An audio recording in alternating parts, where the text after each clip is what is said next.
人類創造の前、ギリシャの神々は巨人の種族ティーターンとの対戦に勝利しました。ほとんどのティーターンは倒され、地獄タルタロスに落とされました。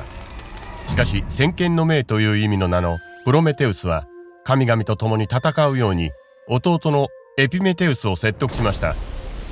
その感謝としてゼウスは兄弟に全ての生物を創造する任務を委ねました。エピメテウスの役目は生き物に神々の持つ資質を分け与えること、空を飛ぶ力を、水中を泳ぐ能力や草原を駆ける能力、動物に輝く鱗や柔らかい毛皮、鋭い爪を与えました。プロメテウスは泥で最初の人間を作りました。神々の姿に似せて造形しましたが、ゼウスは彼らがオリンポス山の居住者を崇拝し、命に限りがあることを命じました。ゼウスは人間を自然の力に弱く、神々の保護に依存する生物とみなしました。しかしプロメテウスは未完成の創造物に大きな目的を持たせます。人間が犠牲にすべきことを求められたプロメテウスは、ある利益を人間に与える企みを考えつきました。雄牛を殺し2つに分けゼウスに見せました。一つは美味しそうな肉と皮を動物の腐った胃の下に隠し、もう一つには骨を熱い脂身の下に隠しました。ゼウスは見た目の良い方を選んでからプロメテウスの策略に気づき、憤慨したゼウスは地球上での火の使用を禁じました。肉の料理や他のどんな目的であっても。しかし火の使用を禁じられたことに納得のいかないプロメテウスはオリンポス山を登り、ヘパイストスとアテナの火事場から火を盗み、大ブイ鏡の茎の中に隠し、安全に人々に届けました。これにより自らのために自然を利用し、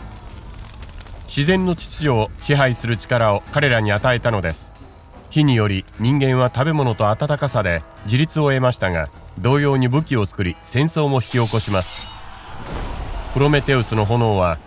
急速な文明の進歩を促しました。ゼウスはこの状況を見て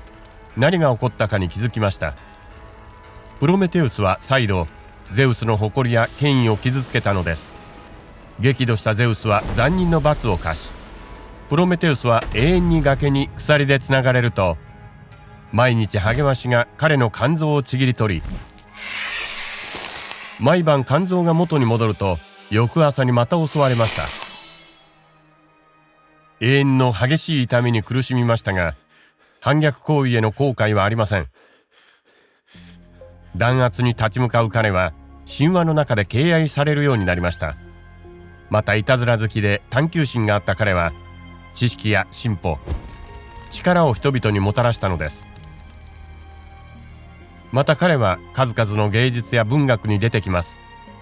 パーシー・ビッシュ・シェリーの劇詩鎖を解かれたプロメテウスでは、作家はプロメテウスをロマンチックな英雄として自由な身となり、共感や知識を広め続けたと語りました。シェリーは主人公について、プロメテウスの道徳的で素敵な本質は完全な模範である。崇高な目的のために最も純粋で忠実な動機に駆り立てられたのだ。彼の妻メアリーはプロメテウスを警戒すべき人物として描き、自身の小説にフランケンシュタインあるいは現代のプロメテウスという副題をつけ、自然の秩序を破壊することの弊害を示唆し、現代においても科学や技術を取り巻く倫理的な問題を提示しています。英雄、反逆者、トリックスターとしてプロメテウスは自然の力を利用する私たちの能力の象徴であり、究極的には個人の行動が世界を変える潜在力を示しています。学ぶ準備はできていますか？これらのビデオを見て挑戦し、知らないことをもっと学びましょう。チャンネル登録して、あふれる好奇心を。